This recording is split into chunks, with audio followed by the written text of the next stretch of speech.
이어서 고업의 공과의 말씀입니다. 상반기 마지막 공과의 말씀인데요. 이사야 20장 1절부터 6절까지 있는 말씀입니다. 짧은 본문의 말씀인데 말씀의 제목은 벗은 몸의 예표입니다.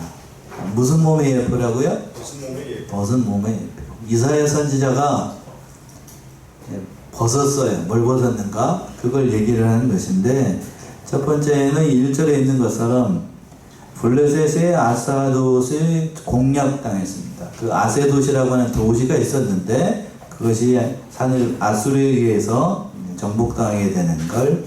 두 번째 이제 그것을 예언하기 위해서 벗은 몸으로 이사야가 다니게 됐어요. 그 말씀이 2절과 3절.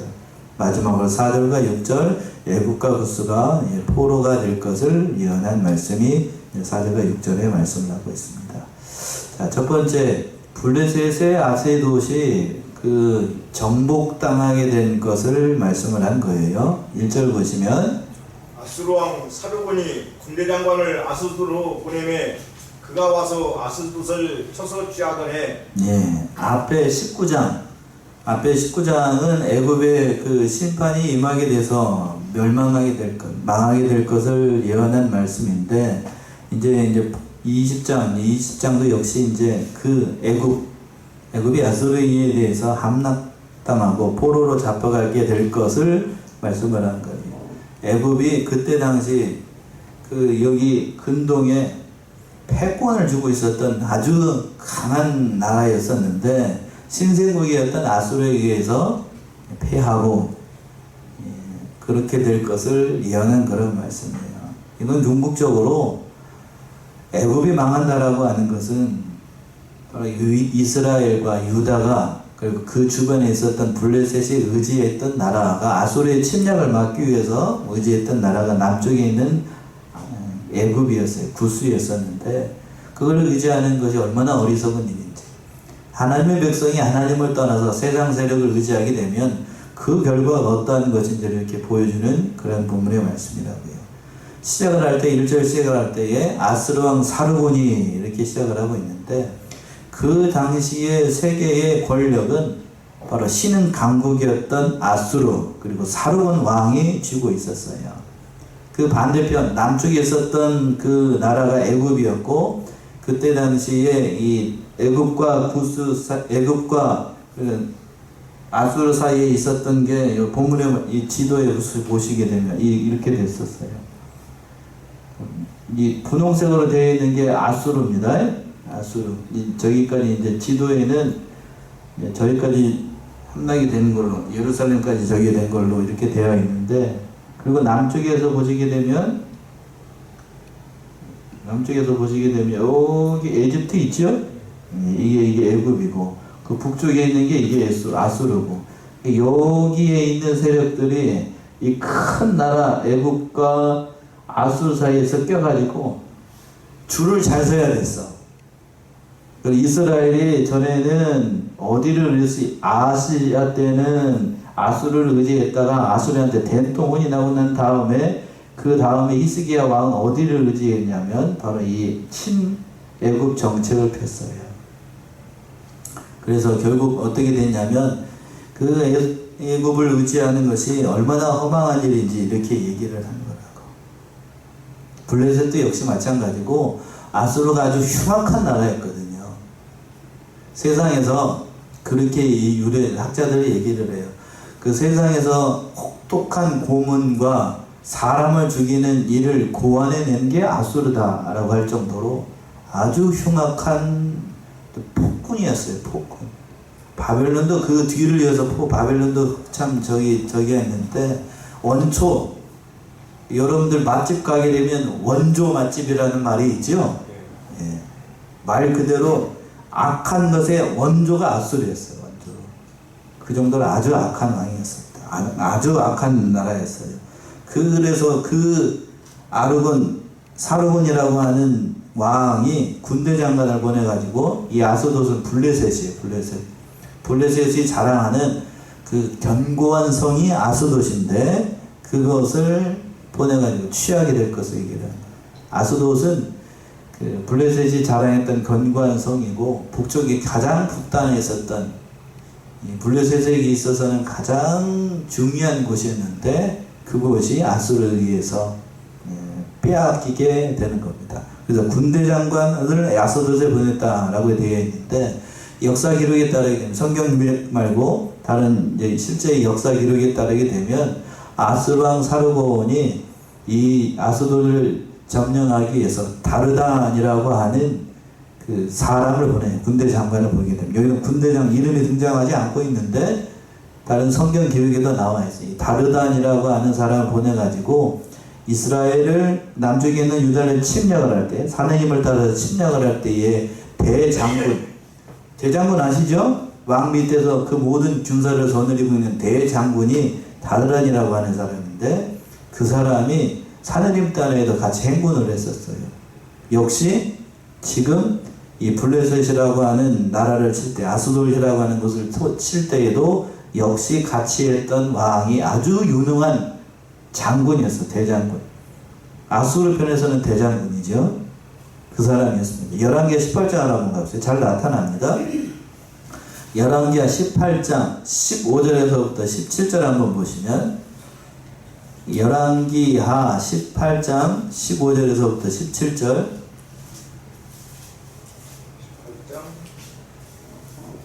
15절에서부터 17절 엘리야가 이르되 내가 18장 15절 18장 15절 히스기야가 이에 여호와의 성전과 왕궁국가에 있는 은을 다 주었고 또 그때 유다 왕 히스기야가 여호와의 성전문으로 금과 자기가 모든 기둥에 입힌 금을 벗겨 모두 아스루 왕에게 주었더라.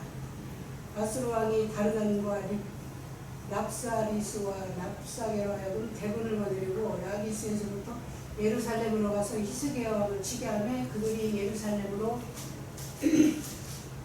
올라가니라. 네, 거기까지요. 17절에서 그랬죠? 아수르 왕이 누구라고 되어 있어요? 다르단. 이 사람. 대장군. 맨 처음에 나와 있는 대장군. 이 사람, 군대 장관, 이 사람을 보내가지고 블레셋 아스돗을 치도록 했던 거예요. 그래서 그 성이 함락이 됐습니다. 그래서 이 블레셋에서 그 왕이 너무 감당을 할 수 없으니까 왕이 어디로 피난을 갔었냐면 남쪽에 있는 애굽으로 피난을 갔어요. 그래서 애굽 왕한테 가가지고 우리를 살려주세요. 제발 살려주세요. 그러니까 애굽 왕이 뭐라고 그랬냐면 뭐 염려할 거 없다. 우리에게 와라. 우리가 너를 보호해 줄 것이다. 네 나라를 보호해 줄 것이다. 라고 했는데 정작 그러니까 이 아수르가 대군을 이끌고 이렇게 애굽 병경까지 쳐들어오게 되니까 이 블레셋 왕을 갖다가 다시 볼모로 어디에 보내게 되냐면 아수르에 보내버려요. 살려주겠다고 했던 애굽 왕이 자기에게 명명한 사람을 갖다가 우리 전쟁 나기 싫다 그러면서 아수르에 보내버려요. 오늘날의 그 국제 정세를 보는 것 같죠? 그때나 지금이나 사람은 별반 다르지 않아요. 그래서 그가 와서 아스돗을 쳐서 취하던 애. 그러니까 아스돗이 이때에 멸망을 당하게 되는 거예요. 그러니까 그 모든 일들을 통하여서 우리에게 교훈해 주는 건 그건 뭐 전쟁하라는 건가 그런 의미가 아니고 하나님 의지하지 않고 세상 세력을 의지하는 건 그건 얼마가지 않는다는 얘기예요. 히스기야도 그랬죠. 오늘 열왕기하 18장 15절 이하에서 있는 말씀도 히스기야가 믿음이 좋은 왕이었습니다만 그 15절에서 그랬잖아요. 히스기야가 이에 여호와의 전과 왕국 곳간에 있는 은을 다 주고 또 그때 유다 왕 히스기야가 여호와의 전문과 금과 자기 기둥에 입힌 금을 베껴서 세상에나 뭔 얘기인지 아시겠어요? 이 성전 안에 솔로몬 성전 안에 온갖 금들을 다 해가지고 돌 사이에도 그렇게 솔로몬이 아름답게 꾸몄다고요. 바칠 게 없으니까 교회 안에 성전 안에 들어가지고 벗겨진 이 편은 뭐를 벗겨가지고 금을 싹싹 벗겨가지고 누구한테? 사내립한테 맞췄어요. 인간적인 방법을 쓴 거예요. 그래도 안 되니까 그 뒤에 이제 보시게 되면 히스기야가 하나님 앞에 울면서 기도했던 거예요. 처음부터 기도하지. 인간적인 방법을 썼다가 잘못된 거예요. 하나님 의지하지 않고 나갔다가 모든 사람이 다 그렇다는 거죠. 오전에서 그랬잖아요. 병 병나고 하나님 찾는 사람들 많아요. 예? 그것처럼 맞습니다. 히스기야도 그랬죠. 히스기야도 이렇게 인간적인 방법을 썼다가 안 되니까 하나님 앞에 울면서 기도하고, 또 교만해졌다가 하나님이 내 이놈 해가지고 죽을 병이 들었죠. 그렇죠. 사람 다 비슷비슷해요. 거룩하다 진실하다 그렇지 않아요. 하나님은 그 일을 통해서 조금씩 하나님의 사람으로 만들어 나가시는 거예요. 처음부터 대단한 믿음을 가지고 처음부터 모든 일에 충성했던 사람 성경에 많이 없습니다. 우리도 그런 존재인 줄 알아야 됩니다. 우리도. 하나님께서 그런 사람을 점점 만들어 나가시는 거예요. 그리스도의 형상을 이룬다. 우리 교단에는 그것을 구원을 어떻게 한다? 구원을 어떻게 된다? 이루어 나간다는 거예요.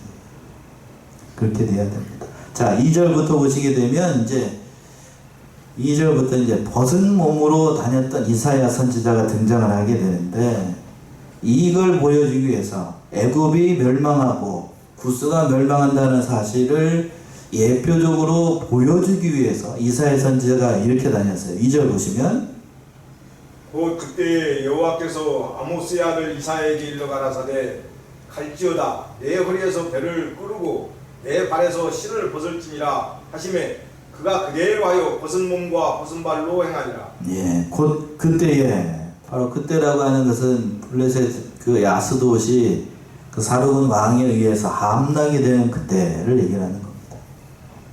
그때에 이제 하나님께서 아모스의 아들 이사야에게 하나님의 말씀을 내려주신 거예요.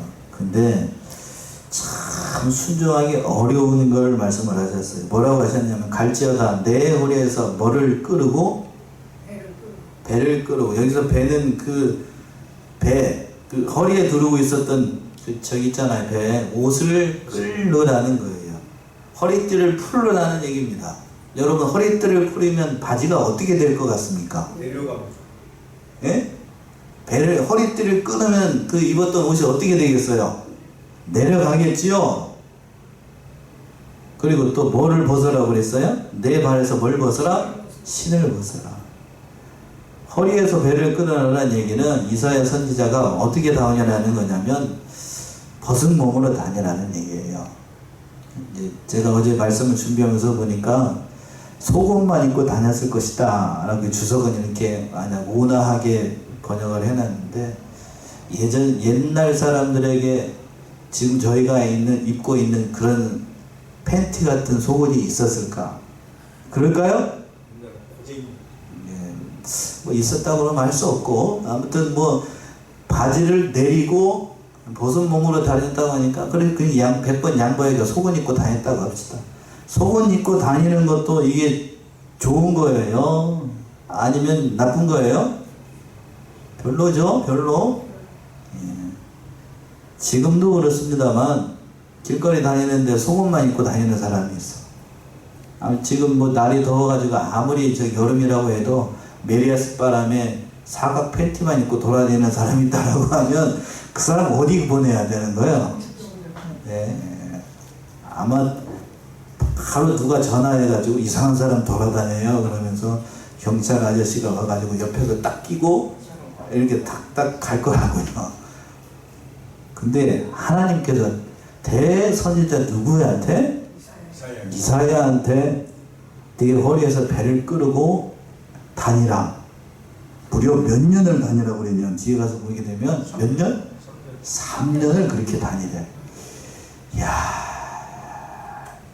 네, 여러분 같은 순종하라면 순종하겠시요? 네? 한번 물어봅시다요.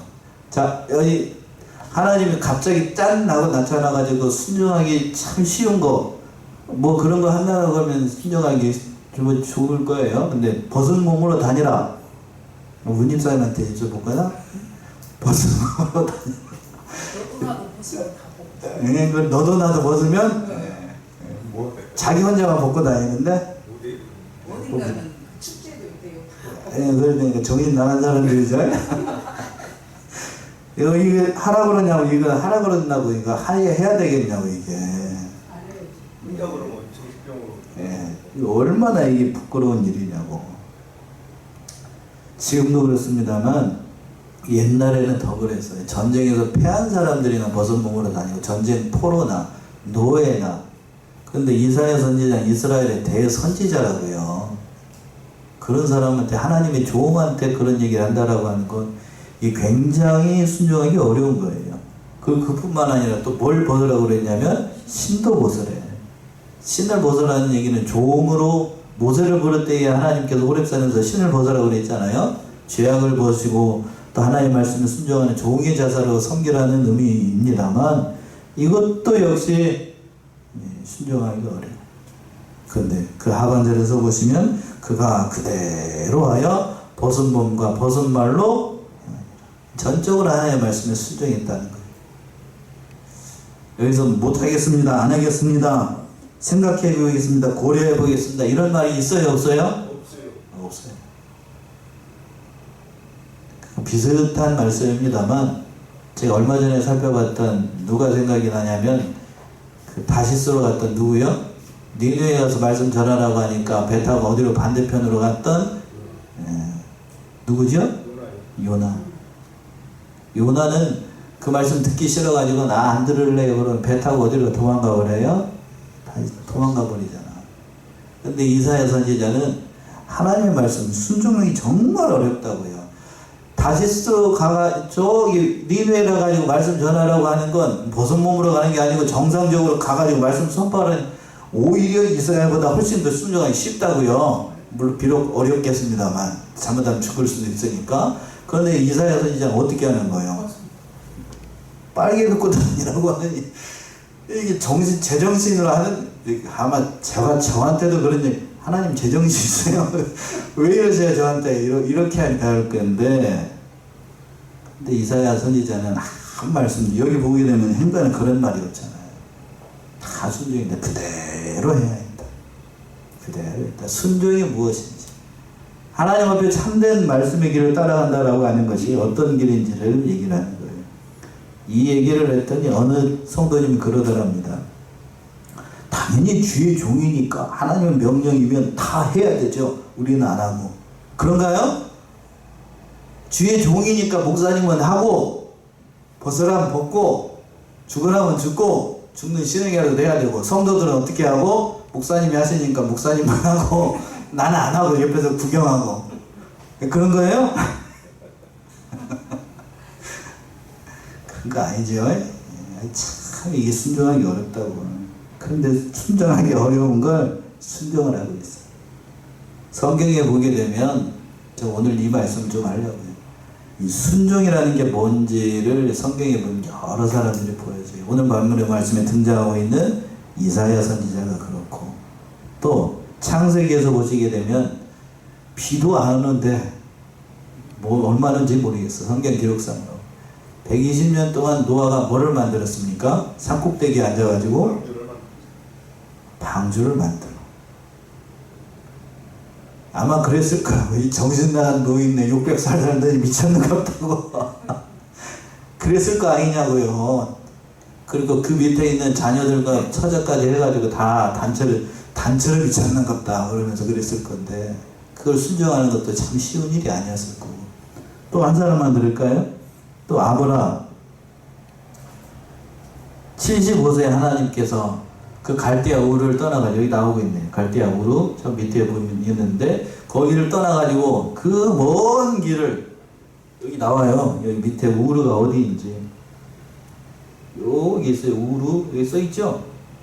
보입니까? 여기서부터 해가지고 이 길 따라서 쭉 가가지고 여기까지 오는 거니까 얼마나 멀고 먼 길이겠냐고. 그 길 따라가지고 온다라고 하는 건 쉬운 일이 아니라고요. 쉬운 일이야. 참, 그 길을 따라서 간다라고 하는 것. 그리고 또 100세의 아들을 얻었어요. 독자 이삭을 얻었습니다. 그건 하나님께서 창세기 22장에서 보시게 되면 뭘로 바치라고 합니까? 번제로 바치라. 이것도 순종하기 어렵죠? 순종이 참 어렵다고. 근데 순종을 해요. 그러니까 우리랑은 비교 안 할래야 안 할 수가 없어요. 우리랑은 그 격이 다른 믿음이 있었다는 사실은 부인할 수가 없습니다. 물론 그렇지만 하나님께서 우리들도 그런 사람으로 만들어 나가시는 거예요. 그런 모습으로. 오늘 말씀 속에서 이사야 선지자를 통해서 하나님께서 주신 그 순종이라는 것이 무엇인지 다시 한번 생각해보고 또 말씀을 따라서 순종하는 그런 삶을 사는 저와 여러분이 다 되셔야 되겠어요. 3절 보시면 3절 여호와께서 가라사대 나의 종 이사야가 3년 동안 벗은 몸과 벗은 발로 행하여 애국과 구스에 대하여 예표와 기적이 되게 되었느니라. 예, 여호와께서 가라사대 나의 종 이사야가 몇 년 동안? 3년 동안. 예, 짧은 석 달도 아니고 3일도 아니고 3년.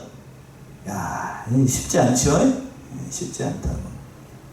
3년 동안이라고 해가지고 어떤 분들은 예수님의 공생의 기간이다. 그런 얘기하면 안 되고, 이거는 그 하반절에 그거 있는 것처럼 애국과 구스에 대한 그 예표로 이사야 선지자가 벗은 몸으로 다니도록 했다라고 하는 거예요. 근데 여기서 중요한 게 나의 종 이사야라고 얘기했어요. 거기다 그 밑줄 그어보실래요? 누구? 나의 종 이사야. 나의 종 이사야. 왜 나의 종이라는 말이 밑줄을 그렸냐면 하나님이 순종하라, 벗은 몸으로 다니라고 하는 걸 순종하는 모습을 보고 하나님께서 이사야 선지자를 누구의 종으로? 나의 종이라고 부르신 거예요. 이 한마디를 들으려고 우리가 신앙생활을 한다라고 해도 과언이 아니에요. 그랬죠? 달란트 비유에서 5달란트, 2달란트 받았던 종이 하나님 앞에 달란트를 남기자 착하고 충성된 종아라고 칭찬을 하셨죠? 그때도 똑같은 말이에요. 하나님 앞에 순종한다는 것이 어떤 일인지 참 순종하기 어려운 것을 순종했다는 거예요. 이 한마디를 들으려고 우리가 믿음생활을 하는 겁니다. 이사야 선지자가 이 말씀 속에서 그동안 자기가 받았던 선지자로서 했던 모든 것들, 그 모든 일들이 눈 녹듯이 다 녹았을 거라고. 하나님 앞에 나의 종이라는 칭찬을 받는 건 그렇게 많지 않습니다.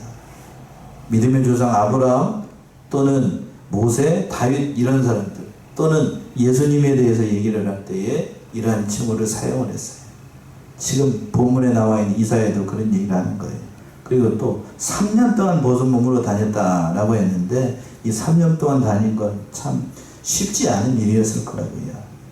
그런데 이걸 통해서 애국과 구스의 예표와 기적이 베풀기 위해서 이사야 선지자를 통해서 이런 어려운 결정을 하도록, 어려운 것을 순종하도록 했던 거예요. 왜 그랬냐면 그 하는 이유가 바로 세 번째 마지막 4절 이하에서 나오고 있는 거예요.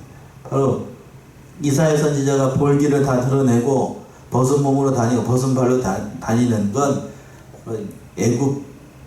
애굽이 그렇게 멸망을 해서 애굽과 구스가 아수르에 의해서 그렇게 비참하게 잡혀갈 것을 얘기를 한 거예요. 예언을 한 거라고요.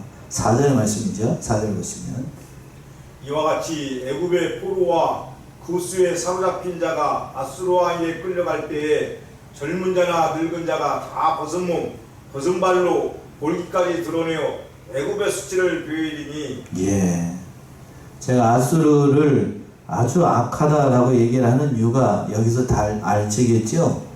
이와 같이 애굽 포로와 구스에 사로잡힌 자가 아수르 왕에게 끌려갈 때에 젊은 자나 늙은 자나 다 무슨 몸으로? 벗은 몸과 벗은 발로 어디까지? 볼기까지 다 드러내고 이렇게 가는 거예요. 볼기까지 다 드러냈다는 얘기는 이제 완곡한 표현인데 좀 늙은 사람이 여기 앉아있는 모든 사람들이 볼기까지 다 드러내고 했다는 얘기는 무슨 얘기겠어요? 예?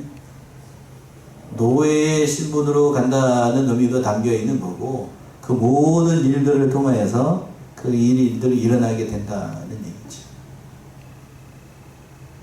어려운 일일 거라고요. 어려운 일.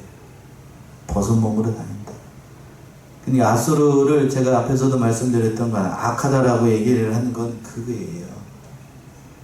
그 점잖게 손으로 묶어가지고 옷 입혀놓고 그렇게 끌고 갈 수도 있잖아요. 그래야 상품 가치도 있고, 그쵸? 팔 때에, 사람 팔 때에도 좀 정상적인 걸 팔아야 돈이라도 한 푼이라도 더 받을 거 아닙니까? 근데 아수르는 그렇게 하지 않았어요.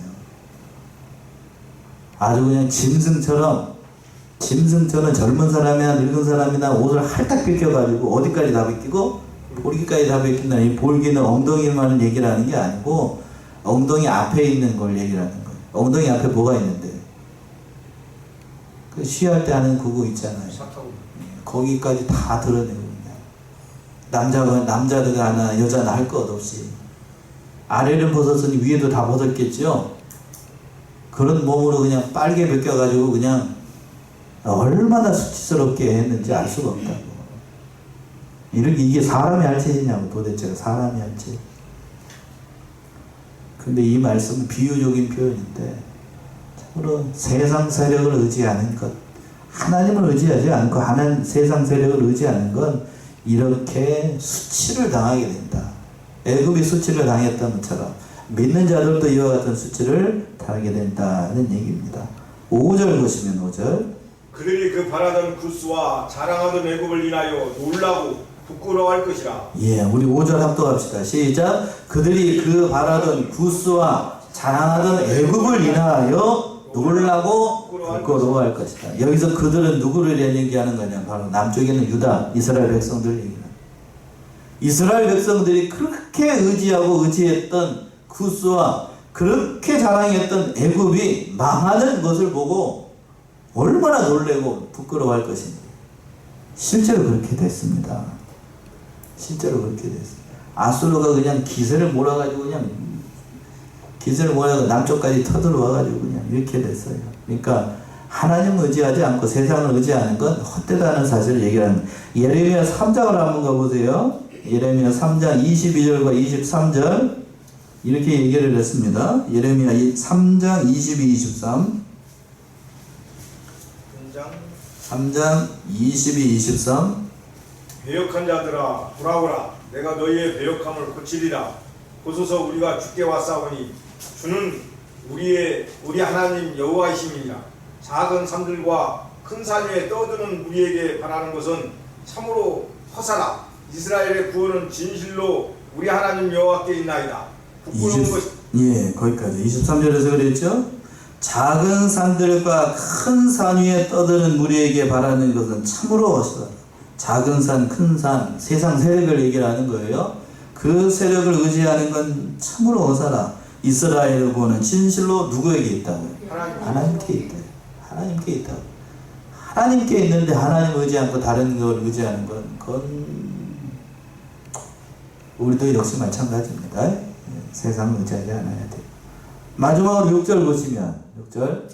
그날에 이 해변 거민이 말하기를 우리가 믿던 나라 곧 우리가 아수르 왕에게서 벗어나기를 바라고 달려가서 도움을 구하던 나라가 이같이 되었은즉 우리가 어찌 능히 피하리오 하리라. 예, 그날에 이 해변 거민이 말하기를, 앞에 5절은 유다의 백성들 얘기를 하는 거고 문맥적 의미가 그래요. 6절에서 그날에 해변 거민이라고 하는 것은 블레셋이 그 해변에 있었거든요. 그 거민들이 우리가 믿고 있던 나라, 우리가 왓수르 왕에게서 벗어나기를 바라고 달려가서 도움을 구했던 그 나라가 어떻게 됐어? 망해버렸어. 세상 의지하는 건 이렇게 된다고요. 그러니까 우리 대한민국의 형편도 결국 다른 세력을 의지할 게 아니고 누구를 의지해야 되는가? 누구를 의지해야 된다고요? 하나님 의지해야 된다. 믿는 사람들은 하나님 의지하고 하나님을 위해서 하나님께서 지켜주실 것을 믿고 기도해야 돼. 영적인 의미가 참 중요하다. 그리고 마지막 하반절에 우리가 어찌 능히 피하리요. 하나님이 작정하신 것은 피할 수가 없다. 그리고 오직 하나님께만 피난처가 되고 하나님만을 의지해야 된다는 사실을 다시 한번 얘기하고 있는 거예요. 마지막으로 한 군데만 찾아보고 오늘 말씀 마칠게요. 시편 18편 저희도 한번 찾아봤는데 시편 18편 1절에서부터 3절 다윗의 심증 가운데 참 귀한 시편이죠. 주신 여호와여, 내가 주를 사랑하나이다. 여호와는 나의 반석이시오, 나의 요새시오, 나를 건지시는 자시오, 나의 하나님이시오, 나를 피할 바위시오, 나의 방패시오, 나의 구원의 뿔이시오, 나의 산성이시오다. 내가 찬송받으실 여호와께 아뢰리니 내 원수들에게서 구원을 얻으리라. 예, 나의 힘이 되신 여호와여, 내가 주를 사랑하나이다. 왜 사랑하는가? 그 고백이 나오죠. 여호와는 나의 반석이요 나의 요새시요 나를 건지신 나의 하나님이시요 나의 피할 바이시요 나의 방패시요 나의 구원의 뿌리시요 나의 산성이시요 내가 찬송받으실 여호와께 아뢰니 내 원수들에게서 무엇을 얻으리라? 구원을 얻으리라. 하나님을 바라보고 있었어요, 다윗이. 그러니까 우리도 하나님 바라보면 우리를 피할 것 다른 것이 없어요. 하나님께 피하고 하나님을 의지해서 우리에게 있는 모든 어려운 일들을 이겨나가고 또 승리하고 하나님 앞에 영광 올려드리는 귀한 믿음의 성도들 모두가 되시기 바랍니다. 기도하겠습니다.